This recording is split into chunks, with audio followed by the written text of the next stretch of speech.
রিক্ত আমি নিঃস্ব, আমি দেবার কিছু নেই, আছে শুধু ভালোবাসা, দিয়ে গেলাম তাই। দেশে গত 15 বছরে সংঘটিত বিভিন্ন গুমের ঘটনায় নির্দেশদাতা হিসেবে সাবেক প্রধানমন্ত্রী শেখ হাসিনার সম্পৃক্ততার প্রমাণ পেয়েছে গুম সংক্রান্ত তদন্ত কমিশন। শনিবার প্রধান উপদেষ্টা ডক্টর মোহাম্মদ ইউনূসের কাছে জমা দেওয়া অন্তর্বর্তী প্রতিবেদনে এ তথ্য উঠে আসে।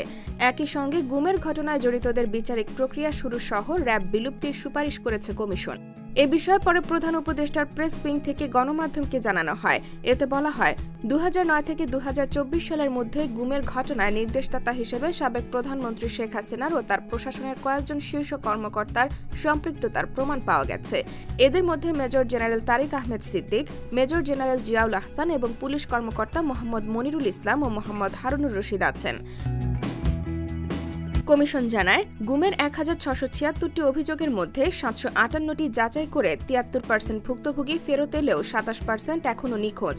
প্রধান উপদেষ্টা ভুক্তভোগীদের সুরক্ষা ও ন্যায় বিচারের আশ্বাস দিয়েছেন।